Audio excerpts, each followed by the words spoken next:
নমস্কার বন্ধুরা, aspirant Priyankar YouTube চ্যানেলের নতুন ভিডিওতে তোমাদের সবাইকে আরও একবার ওয়েলকাম। তো দেখো, আজকে তোমাদের জন্য স্পেশাল যে বইটা নিয়ে এসেছি, এটা ভারতীয় অর্থনীতির উপর একটা বই। এবং তোমরা আশা করি থাম্বনেল দেখে বুঝতে পেরেছো যে এই বইটা লিখেছেন নিতিন সিংঘানিয়া স্যার, এবং এটা কিন্তু প্রকাশিত হয়েছে ম্যাগ্রো হিল পাবলিকেশন থেকে। তো তোমরা ইতিমধ্যে নিতিন সিংঘানিয়া স্যারের সাথে অনেকেই খুব ভালোভাবে সুপরিচিত, কারণ তোমাদের সবারই প্রিয় একটা বই রয়েছে যেটা WBCS ম্যানুয়াল। তোমরা অনেকেই সেই বইটা ফলো করো, এবং সেটা রিভিউ আমি কিছুদিন আগে, যেটা নতুন এডিশন রয়েছে বেঙ্গলি ভার্সন, যেটা নতুন এডিশন, সেটা রিভিউ আমার চ্যানেলে রয়েছে। তোমরা চাইলে সেটা দেখে নিতে পারো যারা এখনো দেখোনি। অনেকে সেই ভিডিওটা দেখে বইটাকে পারচেস করেছো, এবং বইটা সত্যি একটা ভালো বই। WBCS ম্যানুয়াল একটা GS বই হিসাবে কিন্তু খুব ভালো একটা বই, এবং এটা নিতিন সিংঘানিয়া স্যারের লেখাই ভারতীয় অর্থনীতির বই। তোমরা এই বইটার হয়তো ইংরেজি ভার্সন আগে দেখেছো, তো সেখানেও কিন্তু সেই বইটা বলতে পারো যে সেটা UPSC, IS বা IPS এই ধরনের যে পরীক্ষাগুলো, CSC পরীক্ষার জন্য কিন্তু খুব ভালো একটা মানে ইন্ডিয়ান ইকোনমির বই। অনেকেই সেই বইটাকে ফলো করে, এবং আমাদের যদি আমি ওয়েস্ট বেঙ্গলের কথা বলি, WBCS এর ক্ষেত্রেও কিন্তু এই মুহূর্তে দাঁড়িয়ে নিতিন সিংঘানিয়া স্যারের লেখা যে ভারতীয় অর্থনীতির যে ইংরেজি ভার্সন ইন্ডিয়ান ইকোনমি, সেই বইটা কিন্তু খুব প্রসিদ্ধ একটা বই। এবং এই বইটা দেখতে পাচ্ছ যে এটারই একটা সেই বইটারই একটা বেঙ্গলি ভার্সন এটা প্রকাশিত হয়েছে, এবং এটাকে পুরোপুরিভাবে বাংলা ভাষাতে করা হয়েছে। কারণ অনেকের ইকোনমি যেহেতু ক্লাস মানে 11-12 বা আমাদের মানে ওয়েস্ট বেঙ্গলের ক্ষেত্রে মাধ্যমিক স্ট্যান্ডার্ডে সেগুলো পড়া হয় না ইকোনমিটা, তো অনেকের ইকোনমিটা কিন্তু একটু বলতে পারো যে বাংলাতে একটু পড়ে নিতে পারলে জিনিসটা সুবিধা হয়। তো বলতে পারো যে সে কথাটা মাথায় রেখেই এই বইটাকে তৈরি করা হয়েছে, এবং নিতিন সিংঘানিয়া স্যারের লেখা এটা ভারতীয় অর্থনীতি বাংলা ভার্সনের বই। এবং তোমরা এখানে দেখতে পাবে যে এখানে লেখা রয়েছে IAS, WBCS, PSC, SSC, bank, rail এবং অন্যান্য প্রতিযোগিতামূলক পরীক্ষার জন্য। তো এই বইটা কিন্তু তোমরা যে কোনো পরীক্ষাতে ব্যবহার করতে পারবে, সেটা WBCS হতে পারে।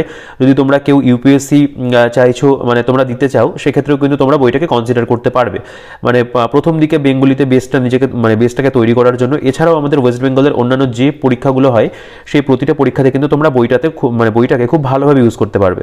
দেখো, এইখানে বেশ কিছু বিষয় হাইলাইট করা রয়েছে। এখানে কেন্দ্রীয় বাজেট 2023-24 দেওয়া আছে।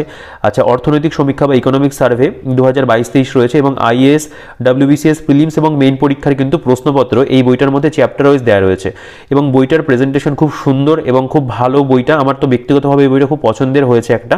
এবং বইটার যে সাইজ রয়েছে তোমরা দেখতে পাবে যে খুব যে বেশি মোটা তা কিন্তু নয়, মোটামুটি থিকনেস ওয়াইজ আমি বলবো ঠিকঠাক আছে, এবং যে ধরনের মেটেরিয়াল রয়েছে সেটা কিন্তু পড়ে কভার করা যায়। ঠিক আছে।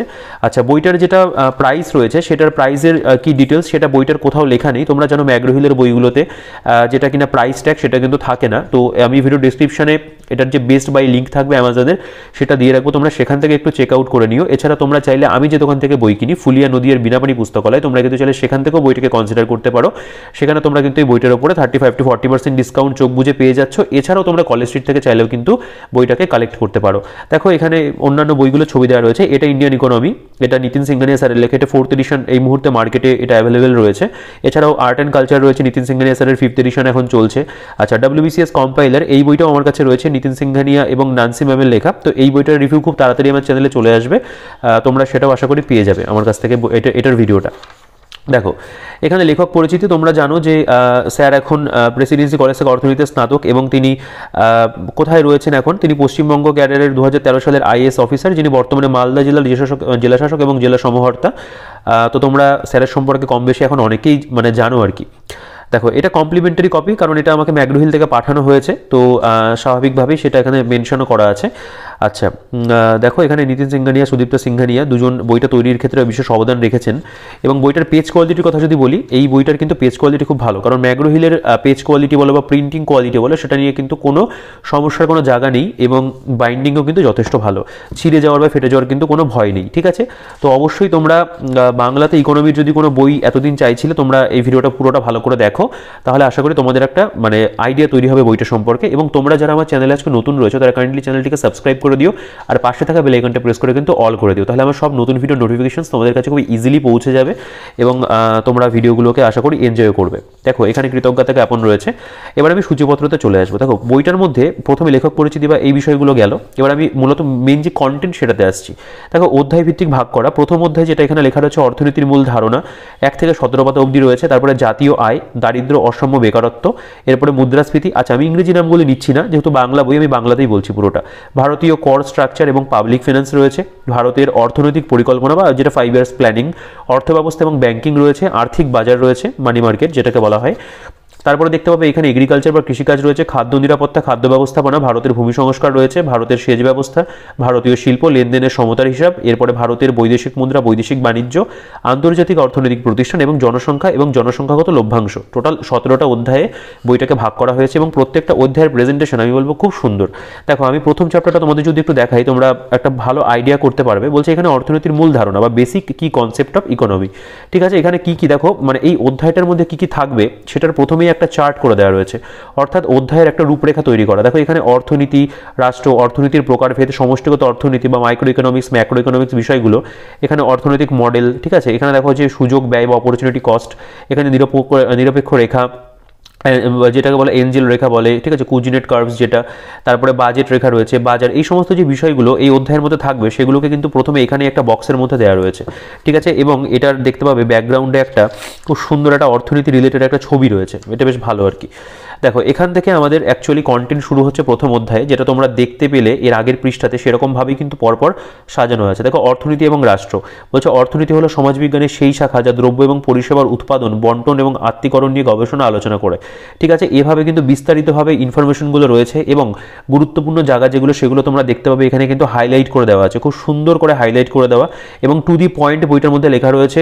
যে মানে আমি অন্যান্য বাংলাতে ইকোনমি বই দেখেছি, আমি হয়তো সেটা ভিডিও করে নিই, সেখানে অতিরিক্ত ইনফরমেশন থাকে কয়েকটা বইতে, অতিরিক্ত ইনফরমেশন, সেগুলো বলতে পারো যে আরও মানে জিনিসগুলোকে মানে জটিল করে তোলে। সেই জিনিসটা কিন্তু এই বইটার মধ্যে নেই, একদম টু দি পয়েন্ট লেখা রয়েছে। আমাদের WBCS পরীক্ষার জন্য বলতে পারো যতটা ইকোনমি প্রয়োজন, আমাদের জানা প্রয়োজন, কনসেপ্ট ক্লিয়ার করা প্রয়োজন, সেগুলো কিন্তু তোমরা এই বইটার মধ্যে খুব ভালোভাবে পেয়ে যাবে। ঠিক আছে, স্ট্যাটিক মানে ইকোনমির যে স্ট্যাটিক অংশ তার জন্য কিন্তু এই বইটা খুব ভালো, এবং যেহেতু এই বইটা আপডেটেড 2023-24, এখানে কিন্তু তোমরা একদম রিসেন্ট ডেটাগুলো পেয়ে যাচ্ছ। এছাড়াও ইকোনমির কিছু ডেটা অবশ্যই ইউপিএসসি পরীক্ষার জন্য আমাদের কারেন্ট অ্যাফেয়ার্সের থেকে পড়তে হয়, মান্থলি যে সমস্ত ম্যাগাজিনগুলো আসে বিভিন্ন রয়েছে আর কি, আমি নাম নিচ্ছি না এখানে, সেই সমস্ত ম্যাগাজিন থেকে সেগুলো কভার করতে হয়। কিন্তু WBCS এর অ্যাসপেক্টে যদি বলি সেটাও কিছু কিছু ম্যাগাজিনে কিন্তু তোমরা আমাদের পেয়ে যাবে। ঠিক আছে, তাছাড়া এই বইটা কিন্তু ফুললি আপডেটেড রয়েছে। এখানে দেখো অর্থনীতির প্রকারভেদ, সেখানে দেখতে পাবে মার্কেট ইকোনমি রয়েছে, সোশ্যালিস্ট ইকোনমি রয়েছে, মিক্সড ইকোনমি, যেগুলো হয় টু দি পয়েন্ট করে একদম লেখা রয়েছে। দেখো 3টি ভাগ এটাকে হাইলাইট করা। এখানে অর্থনৈতিক পণ্য, কিছু কিছু ক্ষেত্রে তোমরা এরকম চার্টের ইউজ দেখতে পাবে। এখানে বেশ কিছু ডায়াগ্রাম ইউজ করা, দেখো সার্কুলার ফ্লো অফ ইনকাম, এটাকে কিন্তু এখানে খুব সুন্দর করে একটা বলতে পারো যে একটা ডায়াগ্রামের মাধ্যমে এটাকে কিন্তু দেখানো হয়েছে। আচ্ছা, এখানে দেখো অর্থনৈতিক ঘাটতি বা অভাব, এখানে ইকোনমিক্স এবং তার মধ্যে যে দুটো ডিভিশন রয়েছে, একটা ম্যাক্রো ইকোনমিক্স, একটা মাইক্রো ইকোনমিক্স, এগুলো কিন্তু এখানে দেওয়া। দেখো অনেকের মনে হতে পারে যে মানে এই যে বইটা এটা পড়তে কি প্রথমেই অসুবিধা হবে? তো দেখো এই বইটার মধ্যে যে ধরনের ভাষা ইউজ করা হয়েছে, তো তারপরে আমার মনে হয় না যে খুব একটা সমস্যা কিছু হবে। কিছু যদি প্রবলেম হয়, ইউটিউবে বিভিন্ন ক্লাস রয়েছে, মৃণাল স্যারের ক্লাস রয়েছে, তোমরা সেগুলো চাইলে দেখতে পারো। এছাড়াও তোমরা কেউ যদি এনসিইআরটি পড়তে পারো, ক্লাস 11 বা 12-এর খুব সম্ভবত ইকোনমিক ডেভেলপমেন্ট বইটা রয়েছে, সেটা যদি তোমরা কনসিডার করো, তো সেটা পড়ার পরে যদি এই বইটার মধ্যে আসো সেটা হতে পারে। কিন্তু সেই বইটা যেহেতু ইংলিশে রয়েছে, তো আমার মনে হয় এখান থেকে শুরু করাটাই কিন্তু বেটার হবে। ঠিক আছে, তোমরা এই বইটা দিয়ে কিন্তু অর্থনীতিটাকে খুব ভালো করে পড়তে পারবে। দেখো এখানে ব্যক্তিগত অর্থনীতি বা মাইক্রো ইকোনমিক্স রয়েছে, এখানে ম্যাক্রো এবং মাইক্রোর মধ্যে যে ডিভিশন মানে যে পার্থক্যটা বলতে পারো, ডিভিশন না ডিফারেন্স, সেটা কিন্তু এখানে খুব ভালো করে একদম 5টা করে পয়েন্ট দিয়ে কিন্তু দেওয়া। এখানে দেখতে পাবে positive and economics and normative economics, এখানে বাংলা ভাষা ইংরেজি টার্মগুলো ইউজ করা রয়েছে, এটাও কিন্তু বলতে পারো খুব ভালো আর কি। ঠিক আছে, একবারে আমাদের ইংরেজি টার্মগুলো কিন্তু জানা হয়ে যাবে। দেখো যদি তোমরা এটার ইংরেজি ভার্সন মানে পড়তে স্বাচ্ছন্দ্য বোধ করো ইকোনমি, তাহলে আমি বলবো ইংরেজি ভার্সনটাই পড়ো। কিন্তু হ্যাঁ, যদি মনে হয় যে না ইংরেজিতে পড়তে অসুবিধা, সেক্ষেত্রে কিন্তু তোমরা অবশ্যই বাংলা বইটাকে দেখতে পারো। ঠিক আছে, এবং তোমরা জানো এই বইটা কিন্তু একটা বিশ্বস্ত বই, এখানে খুব ভালো কন্টেন্ট থাকবে, এটাই স্বাভাবিক, কারণ স্যার অনেকদিন ধরে ইকোনমির ওপরে বই লিখে আসছেন এবং এটা বাংলাতে প্রথম প্রকাশ করা হয়েছে। যদি আরও আগে প্রকাশ করা হতো তাহলে হয়তো অনেক স্টুডেন্টদের কিন্তু সুবিধা হতো, কিন্তু এখন যেহেতু এটা মার্কেটে চলে এসছে, আমি বলবো তোমরা কিন্তু এটাকে কনসিডার করতে পারো। বাজেট রেখা দেখতে পাচ্ছ, বাজার কাঠামো বা মার্কেট স্ট্রাকচার, এখানে দেখো মনোপলি বা একচেটিয়া বাজার বিষয় সম্পর্কে লেখা, একচেটিয়া বাজার, প্রতিযোগিতামূলক বাজারের যে বিষয়গুলো প্রত্যেকটা কিন্তু এখানে খুব ভালো করে দেওয়া আছে। ঠিক আছে, কন্টেন্ট ওয়াইজ এই বইটা খুব ভালো একটা বই, খুব ভালো কন্টেন্ট কিন্তু বইটার মধ্যে রয়েছে। ইকোনমির একদম আমাদের যা যা প্রয়োজন প্রত্যেকটা জিনিস তোমরা পাবে। একটা অধ্যায় যখন শেষ হচ্ছে, তারপরে যে মজার জিনিসটা সেটা একবার দেখো। প্রথমে হচ্ছে WBCS এর প্রিলিমসের কোয়েশ্চেন, দেখো 22, 21, 2020, 19 এবং 18 এইগুলোর মধ্যে মানে কভার করবে, এবং সেখানে যে কটা কোয়েশ্চেন এসেছিল প্রিলিমসের থেকে রয়েছে এই অধ্যায় থেকে। তারপর WBCS বিগত বছরের মেন পরীক্ষার প্রশ্ন, দেখো 21-এ কোনো কোয়েশ্চেন আসেনি, সেটা নো কোয়েশ্চেন লেখা আছে, এভাবে গেল। মেন্সের কোশ্চেন গেল। এরপরে দেখতে পাবে সিএসি মানে সিভিল সার্ভিস এক্সামিনেশন বিগত বছরের পরীক্ষার প্রশ্নপত্র, ঠিক আছে, এগুলো প্রিলিমসের কোশ্চেন দেখতে পাচ্ছ, কারণ মেন্স যেহেতু ডেসক্রিপটিভ হয় ইউপিএসসিতে, তো এখানে নো কোশ্চেন এখান থেকে সেরকম আসেনি, এটা কিন্তু মেনশন করা আছে। দেখো ন্যাশনাল ইনকাম প্রথমে দেখতে পাবে যে জাতীয় আয়, জাতীয় আয়ের অন্যান্য রূপ, ভারতের জাতীয় আয়ের ইতিহাস, এই সমস্ত বিষয়গুলো প্রথমে অধ্যায়ের একটা রূপরেখা তৈরি করা রয়েছে, এবং এই যে 2022 এবং 23 সালের অর্থনৈতিক সমীক্ষার ও MOSPI এর রিপোর্টের উপর ভিত্তি করে গুরুত্বপূর্ণ তথ্য, প্রত্যেকটা কিন্তু কারেন্ট ডেটা তোমরা এটার মধ্যে পেয়ে যাবে। দেখো জাতীয় আয় বা ন্যাশনাল ইনকাম কি, এই সম্পর্কিত বিভিন্ন ইনফরমেশন রয়েছে। এছাড়াও দেখো এই যে এটা মানে এনসিআরটি থেকে নেওয়া আছে এই যে বিষয়টা, এই যেখানে দেওয়া রয়েছে অর্থনৈতিক কর্ম সক্ষমতার যে সূচক সেটা এখানে রয়েছে, উৎপাদনের উপাদান ফ্যাক্টরস অফ প্রোডাকশন এগুলো এখানে রয়েছে। দেখো ভূমি রয়েছে, শ্রম রয়েছে, পুঁজি, ঠিক আছে, উদ্যোক্তা অর্থাৎ একজন তো এন্টারপ্রেনার প্রয়োজন, সেগুলো কিন্তু এখানে লেখা আছে। দেখো ভারতের জাতীয় আয়ের যে ইতিহাস সেগুলো এখানে দেওয়া রয়েছে, তোমরা দেখতে পাবে হাইলাইট করা, যে 1868 সালে দাদাভাই নৌরোজি জাতীয় আয় পরিমাপের প্রথম চেষ্টা করেছিলেন, ঠিক আছে, প্রাথমিক ক্ষেত্র মাধ্যমিক ক্ষেত্র। দেখো তিনি ভারতের পিসিআই হিসেবে 62 টাকা গণনা করেছেন। এই সমস্ত প্রত্যেকটা খুব মানে ইম্পর্টেন্ট বিষয়, সেগুলো কিন্তু দেওয়া এখানে দেখতে পাবে হাইলাইট করে। জাতীয় পরিসংখ্যান অফিস, ঠিক আছে, সেটা সম্পর্কে ইনফরমেশন রয়েছে এখানে, বিভিন্ন ধরনের দেখতে পাবে পাই চার্টের ইউজ করা, তো খুব সুন্দর করে কিন্তু প্রত্যেকটা বিষয়কে এখানে তুলে ধরা হয়েছে। প্রেজেন্টেশন ওয়াইজ আমি বলবো ভীষণ ভালো, খুব ভালো একটা বই, কারণ এই বইটা নিয়ে খারাপ বলার মতন সেরকম জায়গা নেই, কারণ ইংরেজি বুঝে বইটা ছিল সেটাকে বলতে পারো কাইন্ড অফ ট্রান্সলেট করা করে এই বইটাকে করা হয়েছে, এবং প্রত্যেকটা অধ্যায়ের মধ্যে যথেষ্ট পরিমাণে ইনফরমেশন রয়েছে। এখানে দেখো জিভিএ এবং জিডিপি, ঠিক আছে, এর মধ্যে কি পার্থক্য রয়েছে, এই সমস্ত বিষয়গুলো রয়েছে। জিডিপি, জিএনপি, এনএনপি প্রত্যেকটা কনসেপ্ট তোমরা কিন্তু এখানে পেয়ে যাবে। এক একটা অধ্যায়ে আমাদের ইকোনমিতে যা যা কনসেপ্ট প্রয়োজন সেই প্রত্যেকটা কনসেপ্ট কিন্তু এই বইটা থেকে তোমাদের ক্লিয়ার হবে, এটা আমি কিন্তু বলে দিতে পারি যাদের আর কি ইংরেজিতে পড়তে অসুবিধা হয়। দেখো এখানে WBCS বিগত বছরের প্রিলিমসের কোশ্চেন, এখান থেকে অনেকগুলো কোশ্চেন এসেছিল, সেগুলো রয়েছে এখানে, অ্যান্সারও দেওয়া রয়েছে। এরপরে দেখো মেন্সের যে কোশ্চেনগুলো 2021, 20 এভাবে কিন্তু একদম আপ টু 2022 সাল পর্যন্ত তোমরা পেয়ে যাবে এখানে।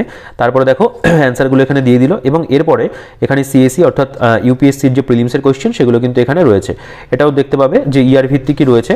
আচ্ছা, তো এখানে দেখো এই যে পোভার্টি, ইনইকুয়ালিটি অ্যান্ড আনএমপ্লয়মেন্ট এই অধ্যায়, এখানেও দেখো বিভিন্ন যে আর কি বলতে পারো এই চ্যাপ্টারের যে একটা রোড ম্যাপ বা আউটলাইন সেটা কিন্তু এখানে করা আছে, প্রত্যেকটা টপিক এখানে খুব ভালো করে লেখা, তোমরা চাইলে এগুলো একটু স্ক্রিনশট নিয়েও কিন্তু দেখে নিতে পারো, খুব ভালো করেই কিন্তু প্রেজেন্টেশনটা করা আছে। এরপরে দেখো দারিদ্র কি এবং সেই সম্পর্কিত বিভিন্ন ইনফরমেশন রয়েছে এখানে। দেখো আইবিএস এর ট্রাস্ট ফান্ড এগ্রিমেন্ট 2017 এর মধ্যে কি কি বলা হয়েছিল সেই বিষয়টা রয়েছে। ভারতে দারিদ্র্যের কারণ দেখতে পাচ্ছ, দারিদ্র্যের ধারণা, ঠিক আছে, এখানে দেখো পরম দারিদ্র্য পরিমাপ করার জন্য প্রচলিত পদ্ধতি, পোভার্টি লাইন রয়েছে। এরপরে দেখো এখানে রয়েছে মাথাপিছু অনুপাত এবং দারিদ্র্যর প্রভাবক অনুপাত, head count ratio, poverty incidence ratio প্রত্যেকটা রয়েছে এখানে। পোভার্টি গ্যাপ রেশিও দেখতে পাচ্ছ, বহুমাত্রিক দারিদ্র সূচক অর্থাৎ multi dimensional poverty index MPI যেটাকে বলা হয়, সেগুলো সম্পর্কে ইনফরমেশন তোমরা পেয়ে যাচ্ছ এখানে। দেখো পরিস্থিতিগত দারিদ্র, প্রজন্মগত দারিদ্র, ঠিক আছে, এই প্রত্যেকটা কনসেপ্ট যা যা এক একটা অধ্যায় প্রয়োজন সেই প্রত্যেকটা জিনিস কিন্তু তোমরা বইটার মধ্যে পেয়ে যাবে, ঠিক আছে। দেখো এই যে BPL যে সেন্সাস হয়েছিল সেটাও কিন্তু এখানে খুব ভালো করে দেওয়া, প্রত্যেকটা জায়গা খুব ভালো রয়েছে। বিভিন্ন কমিটি যেগুলো যা মানে এক একটা অধ্যায়ের মধ্যে পড়বে সব টপিক তোমরা এখানে পেয়ে যাবে, ঠিক আছে, যথেষ্ট পরিমাণে। আমি বলবো যে এই বইটা থেকে যদি ইকোনমিটা পড়ে নেওয়া হয় এরপরে ইকোনমির জন্য আর কোনো বই দেখার প্রয়োজন নেই, তোমরা যদি MCQ করে নাও তাহলে কিন্তু হয়ে যাবে, ঠিক আছে, সেটা যে পরীক্ষার কথা আমি বলি না কেন, প্রতিটা পরীক্ষার জন্য, সেটা WBCS হোক বা আমাদের স্টেট গভর্নমেন্টের অন্য কোনো পরীক্ষা হোক, WBPSC-র। দেখো একটা ভালো অধ্যায় তোমাদেরকে একটু দেখাই, এটা হচ্ছে ভারতের অর্থনৈতিক পরিকল্পনা, ইকোনমিক প্ল্যানিং ইন ইন্ডিয়া। এখানে দেখো প্রথমে মানে অর্থনৈতিক পরিকল্পনার প্রকারভেদ, এরপরে স্বাধীনতার সময় ভারতের অর্থনৈতিক পরিকল্পনার প্রয়োজন, এই ধরনের বিভিন্ন যে টপিকগুলো, ইভেন এখানে নীতি আয়োগ সম্পর্কেও তোমরা পেয়ে যাচ্ছ, নীতি আয়োগের বৈশিষ্ট্য, উদ্দেশ্য, কার্যাবলী, ঠিক আছে, আরও কিছু গুরুত্বপূর্ণ সূচকগুলো পরিকল্পনা গবেষণা বনাম নীতি আয়োগের মধ্যে কি ডিফারেন্স রয়েছে সেগুলো কিন্তু তোমরা দেখতে পাবে, এখানে আলোচনা আছে। দেখো প্রথমে আমি একটু দেখিয়ে দিই, দেখো অর্থনৈতিক পরিকল্পনার প্রকারভেদ, টাইপস অফ ইকোনমিক প্ল্যানিং। এখানে দেখো এই যে অনুজ্ঞাসূচক পরিকল্পনা, নির্দেশক পরিকল্পনা, দৃষ্টিকোণ পরিকল্পনা, স্থায়ী পরিকল্পনা, বিকেন্দ্রীকরণ বা ডিসেন্ট্রালাইজড প্ল্যান, রোলিং প্ল্যান, ঠিক আছে, কোর প্ল্যান, এগুলো সব রয়েছে। এরপরে ভারতের অর্থনৈতিক পরিকল্পনার যে ইতিহাস, মানে কিভাবে এই অর্থনৈতিক পরিকল্পনার বিষয়টা এলো সেগুলো সম্পর্কে এখানে তোমরা ইনফরমেশন পাবে। এরপরে দেখো বিশ্বেশ্বরের পরিকল্পনা, FICCI পরিকল্পনা, কংগ্রেস পরিকল্পনা, বম্বে প্ল্যান, যেভাবে এসেছিল বিষয়গুলো প্রত্যেকটা কিন্তু খুব সুন্দর করে এখানে প্রেজেন্ট করা রয়েছে, ঠিক আছে। দেখো এখানে ভারতের পরিকল্পনার কৌশল যে স্ট্র্যাটেজিগুলো ছিল সেগুলো রয়েছে, ঠিক আছে, এখানে দেওয়া হলো। দেখো হ্যারাডোমার মডেল, নেহরু মহলানবিশ মডেল, গান্ধীবাদ কৌশল, এগুলো পরপর কিন্তু এখানে দেওয়া হয়েছে। এরপরে যে বিষয়টা এখান থেকে আমাদের অ্যাকচুয়ালি বিভিন্ন পরিকল্পনাগুলো শুরু হচ্ছে, কত সুন্দর করে দেওয়া। দেখো ভারতের পঞ্চবার্ষিকী পরিকল্পনা, দেখো প্রথম পঞ্চবার্ষিকী পরিকল্পনা 51 থেকে আছে 56, এখানে বলা মানে পাশে এখানে বড় করে মেনশন করে দিয়েছে যে হ্যারোড ডোমান মডেলের উপর ভিত্তি করে পরিকল্পিত, মানে এটা কিন্তু ডিরেক্ট কোশ্চেন চলে আসে যে ফার্স্ট যে 5 ইয়ার প্ল্যান হয়েছিল সেটা কোন মডেলের উপর ভিত্তি করে তৈরি হয়েছিল। এখানে দেখো লক্ষ্য বৃদ্ধি 21% পার অ্যানাম এবং প্রকৃত বৃদ্ধি 3.6 পার অ্যানাম, ঠিক আছে। এখানে উদ্দেশ্য বা যেগুলো বলতে পারো যে টার্গেট মানে কি ছিল সেগুলো এখানে দেওয়া রয়েছে।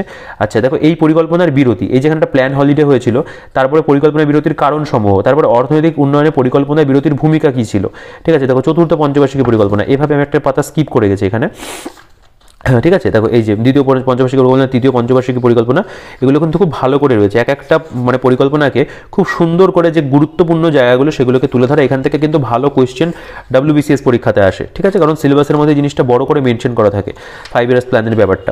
আচ্ছা দেখো এখান থেকে আমাদের নীতি আয়োগ, এখানে এই যে দ্বাদশ পঞ্চবার্ষিকী পরিকল্পনা 17 অবধি হয়ে শেষ হলো, তারপরে দেখতে পাবে এখানে নীতি আয়োগের কথা বলা হয়েছে, ঠিক আছে। National institution for transforming India, নীতি আয়োগ ফুল ফর্ম। আচ্ছা জানুয়ারি বলছে যে 1 জানুয়ারি 2015 65 বছরের পুরনো পরিকল্পনা কমিশনের পরিবর্তে প্রতিষ্ঠিত হয়েছিল, ঠিক আছে। নীতি আয়োগের যে গঠন সেই সম্পর্কে দেখতে পাবে একদম পয়েন্ট করে করে কিন্তু 1 2 থেকে এরকম নাম্বার দিয়ে কিন্তু লেখা রয়েছে, ঠিক আছে। এভাবে নীতি আয়োগের উদ্দেশ্যগুলো এখানে রয়েছে, নীতি আয়োগের যে 7টি স্তম্ভ বা পিলার সেগুলো এখানে দেওয়া রয়েছে। আচ্ছা নীতি আয়োগের দ্বারা প্রকাশিত গুরুত্বপূর্ণ সূচকগুলো এখানে দেওয়া রয়েছে, সবকিছু দেখতে পাবে। তো এইখানে এইটার মানে নীতি আয়োগ এবং পরিকল্পনা কমিশনের মধ্যে যে ডিফারেন্স সেটাও কিন্তু এখানে খুব ভালো করে হাইলাইট করা। আচ্ছা এরপরে এই জায়গাটা যদি ভালো করে দেখো যে অধ্যায় সারাংশ একদম লাস্টে বলতে পারো একটা সামারি মতো দেওয়া রয়েছে, ঠিক আছে। তো সেই সামারি মানে এই চ্যাপ্টারটা তোমরা পড়লে তারপরে মূল কি অ্যাকচুয়ালি কি বক্তব্য এই অধ্যায় থেকে আমাদের মনে রাখা প্রয়োজন সেই বিষয়গুলো কিন্তু এখানে সামারি বা অধ্যাংশ সারাংশ হিসেবে দেওয়া রয়েছে। আচ্ছা এখানে তোমরা অ্যাজ ইট ইজ এরকমই পেয়ে যাচ্ছ অন্য অধ্যায়ের মতো। WBCS প্রিলিমসের কোয়েশ্চেন তোমরা জানো এই অধ্যায় থেকে কোয়েশ্চেনের পরিমাণ কিন্তু WBCS এ বেশি, ঠিক আছে, সেটা মেন্সের কথাই বলো, এবং ইউপিএসসির ক্ষেত্রেও তোমরা দেখতে পাবে অনেকগুলো কিন্তু কোয়েশ্চেন রয়েছে, ঠিক আছে। এরপরে অর্থ ব্যবস্থা এবং ব্যাংকিং রয়েছে, দেখো এখানেও ব্যাংকিং চ্যাপ্টার বা মানি এবং ব্যাংকিং, এখানে প্রথমে একটা রূপরেখা সম্পর্কে একটা বিষয় দেওয়া রয়েছে। এরপরে আমরা যদি পৃষ্ঠা ওল্টাই আমরা দেখতে পাবো যে এখান থেকে কিন্তু ইনফরমেশনগুলো খুব ভালো করে প্রেজেন্ট করা। দেখো টাকা বা অর্থ কি, এখানে দেখো ফিয়াট মানি এবং অন্যান্য বিষয়গুলো রয়েছে। এখানে যে ক্রাউথের একটা যে বক্তব্য সেটা রয়েছে, অর্থের যোগান বা মানি সাপ্লাই তার বিভিন্ন মাধ্যম দেওয়া রয়েছে, ঠিক আছে, দেখতে পাচ্ছ। আচ্ছা এগুলো ক্রিপ্টোকারেন্সি সম্পর্কে এখানে মোটামুটি ইনফরমেশন ভালোই বেশ দিয়েছে। এরপরে ব্যাংকিং দেখতে পাচ্ছ যে ভারতের ব্যাংকিং ইতিহাস, 1717 প্রথম ব্যাংক অফ হিন্দুস্তান স্থাপিত হয়েছিল, এভাবে পরবর্তীকালে 3টি প্রেসিডেন্সি ব্যাংক স্থাপন করা হয়। রিজার্ভ ব্যাংকের যে বিষয়গুলো দেখো হিল্টন ইয়ং কমিশনের সুপারিশে RBI প্রতিষ্ঠিত হয় 1935, ঠিক আছে। 1934 এর RBI অ্যাক্ট অনুযায়ী এই প্রত্যেকটা বিষয় কত সুন্দর করে এই যে পয়েন্ট মনমোহন সিং একবার মানে একমাত্র প্রধানমন্ত্রী যিনি RBI এর গভর্নর হিসেবে কাজ করেছেন, এই সমস্ত বেশ ভালো ভালো ইনফরমেশন কিন্তু তোমরা এই বইয়ের মধ্যে পাবে। RBI এর প্রধান কার্যাবলী, ঠিক আছে, এখানে বিভিন্ন অধ্যায় এরকম ভাবে খুব সুন্দর করে প্রেজেন্ট করা। আশা করি প্রত্যেকটা অধ্যায় দেখানোর প্রয়োজন নেই, আর প্রত্যেকটা অধ্যায় দেখাতে গেলে ভিডিওটা অনেক বড় হয়ে যাবে, ঠিক আছে। তো তোমরা আশা করি একটা খুব ভালো আইডিয়া করতে পেরেছো অলরেডি যে বইটার মধ্যে কেমন কি প্রেজেন্টেশন রয়েছে, ঠিক আছে। এখানে দেখো এই যে ভারতের মিলের উৎপাদন, এই যে ভারতের গম উৎপাদন, এখানে এটা কৃষির মধ্যে পড়ছে আর কি। আমি একটু দেখাই অধ্যায়টা তোমাদের। আচ্ছা এখান থেকে স্টার্ট হচ্ছে, দেখো কৃষিকার্য বা এগ্রিকালচার, এখানে অধ্যায়ের বিভিন্ন রূপরেখাটা এখানে দিয়ে দিয়েছে। আমি একটু দেখাই তোমাদের, তোমরা স্ক্রিনশট নিয়ে চাইলে দেখতে পারো, ঠিক আছে। তো তোমরা যদি এতদিন ভাবছিলে যে ইকোনমির জন্য একটা বই নেবে বাংলা ভার্সনে, আমি বলবো এই বইটা কিন্তু তোমরা নিঃসন্দেহে কনসিডার করতে পারো, ঠিক আছে। খুব সুন্দর একটা বই এবং পড়ে কিন্তু কভার করতে পারবে, এটাই হচ্ছে কথা। কারণ প্রচুর মোটা বই হয়ে গেলে পরে কিন্তু কভার করা যায় না, তবে এই বইটা কিন্তু তোমরা নিলে খুব ভালো করে কিন্তু পড়ে শেষ করতে পারবে। এটাই হচ্ছে কিন্তু প্রথমে প্রয়োজন, সিলেবাসটা কভার করা। একটার জায়গায় 10টা বই নিয়ে বসে থাকার থেকে বা মোটা মোটা বই নিয়ে বসে থাকার থেকে আমার মনে হয় আগে একটা বই কভার করো, তারপরে যদি প্রয়োজন হয় তুমি সেখানে একটা অল্টারনেটিভস বা একটা অন্য একটা বই তুমি দেখতেই পারো, একটা বা দুটো, সেটা তোমার নিজের অবশ্যই চাহিদা অনুযায়ী। দেখো ভারতের খাদ্যশস্য উৎপাদন, ভারতের ধান উৎপাদন সম্পর্কে তথ্য রয়েছে, ঠিক আছে। এভাবে পরপর কিন্তু প্রত্যেকটা বিষয়, ভারতের মিলের উৎপাদন, সবুজ বিপ্লব সম্পর্কে রয়েছে, এখানে উদ্যান পালন বিভাগ দেখতে পাচ্ছ, এভাবে কিন্তু কভার করেছে, প্রত্যেকটা অধ্যায় কভার করেছে। এবং এই যে প্রিভিয়াস ইয়ার কোশ্চেন যেরকম থাকার সেরকম কিন্তু বইটার মধ্যে রয়েছে, ঠিক আছে। তো আশা করি বুঝতে পারছো বইটার মধ্যে কেমন কি প্রেজেন্টেশন। প্রত্যেকটা অধ্যায় দেখানো সম্ভব নয় কারণ প্রচুর বড় ভিডিও হয়ে যাবে। দেখো এটা ল্যান্ড রিফর্মস ইন ইন্ডিয়া দেখতে পাচ্ছ, এখানেও তোমরা আশা করি অধ্যায়ের রূপরেখা একটা স্ক্রিনশট নিয়ে নাও, নিয়ে দেখে নাও। দেখো ভূমি সংস্কারের ঐতিহাসিক দৃষ্টিভঙ্গি, এখানে রাজস্ব বা রায়ত সম্পর্কে রয়েছে, ইন্টারমিডিয়ারিজ মানে যে মধ্যস্থতাকারী রয়েছে, ঠিক আছে, অ্যাবসেন্স অফ ল্যান্ডলর্ডস যেটা আর কি। সরি একটু ঠান্ডা লেগেছে বলে হয়তো একটু মানে প্রবলেম হতে পারে তোমাদের ভয়েসটাতে। দেখো এখানে বিভিন্ন ভূমি সংস্কারের সমালোচনামূলক মূল্যায়ন রয়েছে, ঠিক আছে। এভাবে প্রত্যেকটা অধ্যায় কিন্তু কভার করেছে। এটা ইরিগেশন ইন ইন্ডিয়া দেখতে পাচ্ছ, ভারতের সেচ সম্পর্কিত প্রধান বিষয়সমূহগুলো এখানে দেওয়া রয়েছে। সেচের প্রয়োজনীয়তা, ভারতে প্রচলিত সেচ ব্যবস্থা, ঠিক আছে, কূপ নলকূপের যে বিষয়গুলো, দেখো এই যে খাল সেচ, ক্যানেল ইরিগেশন হয় আমাদের এখানে, ঠিক আছে, ট্যাঙ্ক ইরিগেশন দেখতে পাচ্ছ, কোথায় কত পার্সেন্ট হয় সেটাও এখানে। এগুলো অনেকটা জিওগ্রাফির সাথেও কিন্তু তোমরা রিলেট করতে পারবে, লিঙ্ক করতে পারবে। দেখো অন্ধ্রপ্রদেশ 29% শীর্ষে রয়েছে, দ্বিতীয়ত তামিলনাড়ু রয়েছে। এগুলো তোমরা কিন্তু এগ্রিকালচারের চ্যাপ্টার যদি তোমরা মানে জিওগ্রাফির মধ্যে পড়ো সেখানেও তোমরা তোমরা পাবে। দেখো এখানে যে মাইক্রো সেচ বা ক্ষুদ্র সেচের প্রকারভেদ এগুলো সব এখানে দেওয়া রয়েছে। খুব ভালো বইটা, মানে প্রেজেন্টেশন ওয়াইজ আমি বলবো ভীষণ ভালো একটা বই, এবং ইনফরমেশন বলো, প্রেজেন্টেশন বলো, পেজ কোয়ালিটি, প্রিন্টিং কোয়ালিটি এবং ভুলভ্রান্তি বইটার মধ্যে সেরকম কোনো নেই। হ্যাঁ অবশ্যই ট্রান্সলেট যেহেতু করা হয়েছে, দু একটা বানানের ভুল সেটা চোখে পড়লেও পড়তে পারে, আমার এখনও চোখে পড়েনি আমি যতদূর দেখেছি, তবে অনেকের এই জিনিসটা হতে পারে আর কি, ঠিক আছে। তবে সেটা খুব বেশি কিন্তু প্রবলেম কিছু করবে না। ভারতের বিশেষ অর্থনৈতিক অঞ্চল বা দেখো special economic zones in India, SEZ যেটাকে বলা হয়, মেক ইন ইন্ডিয়া দেখতে পাচ্ছ এটাও রয়েছে এখানে, স্টার্ট আপ ইন্ডিয়া রয়েছে, স্ট্যান্ড আপ ইন্ডিয়া দেখতে পাচ্ছ। এখানে প্রত্যেকটা চ্যাপ্টারের শেষে যে অধ্যায় সারাংশ, এই জিনিসটা খুব ভালো আর কি, মানে এতটা পড়ে নিলাম, এবার আমি একদম জাস্ট সামারিগুলো হয়তো কুইক রিভিশন পারপাস আমি দেখে নিলাম, ঠিক আছে। অবশ্যই তোমরা এই বইটা পড়তে গেলে এখান থেকে যদি শর্ট নোটস নিজেরা বানিয়ে নিতে পারো সেটা কিন্তু খুব ভালো হয়। আমি বলবো তোমরা পারলে যদি সম্ভব হয় তোমরা কিন্তু এখান থেকে একটু নোটস করে নিজের মতো করে কিন্তু জিনিসটাকে ছোটো করে নিতে পারো, শর্ট নোট আর কি, ঠিক আছে। মানে একটা অধ্যায়কে দেখা গেলো হয়তো 10টা পাতা রয়েছে, তুমি তো একটা পাতাতে নিয়ে আসলে, সেরকম তোমরা করতে পারো। এগুলো কি হয়, পরীক্ষার আগে রিভিশন দিতে গিয়ে কিন্তু খুব সুবিধা হয়, ঠিক আছে। তো অবশ্যই এই বইটা তোমরা যদি সাবজেক্ট ওয়াইজ বই ফলো করো বেঙ্গলিতে, ইকোনমির জন্য কিন্তু তোমরা এই বইটাকে অবশ্যই কনসিডার করতে পারো, খুব ভালো একটা বই, ঠিক আছে। আমি আর খুব বড় করবো না ভিডিওটাকে, আমি লাস্টের দিকটাতেই চলে আসি। দেখো এভাবে প্রত্যেকটা অধ্যায়ের মধ্যে যে ভারতের জনসংখ্যা বৃদ্ধির ধরন, জন্মহার, মৃত্যুহার, বিভিন্ন ইনফরমেশন কিন্তু বইটার মধ্যে রয়েছে। কোনো অধ্যায়ে কোনো কারচুপির কোনো জায়গা নেই, খুব সুন্দর করে ইনফরমেশন ওয়াইজ বইটাকে সাজানো, এবং প্রিভিয়াস ইয়ার কোশ্চেন রয়েছে বলতে পারো, একসাথে এমসিকিউটাও প্র্যাকটিস হয়ে যাবে তোমাদের, ঠিক আছে। লাস্টে এরকম দুটো ফাঁকা পেজ রয়েছে বলতে পারো কোনো কারণের জন্য। আচ্ছা এখানে কিন্তু ইকোনমির দেখতে পাবে, আমি একটা জিনিস তোমাদের দেখিয়ে দিই, এখানে একটা বাজেটের একটা মানে পেজ এখানে দেওয়া রয়েছে, সরি একটু ছিঁড়েই ফেললাম আমি। দেখো ইকোনমির যে বাজেট সেটাকে এখানে দেওয়া রয়েছে, আমি যদি একটু পারি দেখিয়ে দিচ্ছি তোমাদেরকে। দেখো এই যে ইকোনমির যে বাজেটটা, অনেকটা বড় পেজ এটা, এই যে দেখো কেন্দ্রীয় বাজেট, এটাকে এখানে দেওয়া রয়েছে, খুব সুন্দর করে চার্টের মধ্যে জিনিসটাকে প্রেজেন্ট করা, আশা করি বুঝতে পারছো, আমি আর দেখাচ্ছি না, ঠিক আছে। যদি বইটা কনসিডার করো তোমরা অবশ্যই এই জিনিসটা তোমরা পেয়ে যাবে, এই ম্যাপের মানে বিষয়টা খুব ভালো রয়েছে, ঠিক আছে। তো মোটামুটি এই ছিল বইটার মধ্যে অনেকটা ইনফরমেশন দিয়ে সাজানো, এখানে এই বইগুলো রয়েছে, আস্তে আস্তে সব বই রিভিউ আমি করব, ঠিক আছে। ইংরেজি ভার্সনের যে বইগুলো রয়েছে সেগুলো রিভিউ অবশ্যই আসবে, তোমাদের অনেকের ডিমান্ড রয়েছে আমার কাছে যে ইংরেজি বইয়েরও তোমরা রিভিউ দেখতে চাও, তো সেগুলো ইন ফিউচার অবশ্যই তোমাদের জন্য আমি নিয়ে আসবো। আমি তো আছি তোমাদেরকে বিভিন্ন বই নিয়ে বলতে পারো, বই দেখানো হোক বা রিভিউ করা হোক, সেগুলো নিয়ে ভিডিও দেওয়ার জন্য। তো ভিডিওটাকে আর খুব বেশি বড় করছি না, এই ভিডিওতে এই পর্যন্তই। তোমরা যদি বাংলাতে একটা অর্থনীতি বা ইকোনমির বই নিতে চাও তোমরা কিন্তু চোখ বুঝে এই বইটাকে কনসিডার করতে পারো, আমি অবশ্যই বইটাকে রিকমেন্ড করবো, খুব ভালো একটা বই, ঠিক আছে। তো পারচেস লিঙ্ক যা রয়েছে ডিটেলস ভিডিও ডেসক্রিপশনে থাকবে, তোমরা সেখান থেকে একটু চেক আউট করে নিও। আর যদি বইটা নিয়ে কোনো কোয়েশ্চেন থাকে তোমরা অবশ্যই আমাকে কমেন্ট সেকশনে জানো, প্রত্যেকের কমেন্টে রিপ্লাই আমি করি, বা তোমাদের অন্য কোনো কোয়েশ্চেন থাকলেও তোমরা কমেন্টে জানাতে পারো। আর পার্টিকুলারলি যদি ভিডিওটা ভালো লাগে, বইটা ভালো লাগে, তাহলে ভিডিওকে লাইক করে দিও, এবং বইটা ভালো লাগলে বইটাকে পারচেস করে নিও, ঠিক আছে। আর যদি চ্যানেলে নতুন তাহলে চ্যানেলটাকে সাবস্ক্রাইব করে দিও, আর বন্ধুদের সাথে কিন্তু শেয়ার করতে ভুলো না। তো এই ভিডিওতে এই পর্যন্তই, দেখা হচ্ছে নেক্সট ভিডিওতে।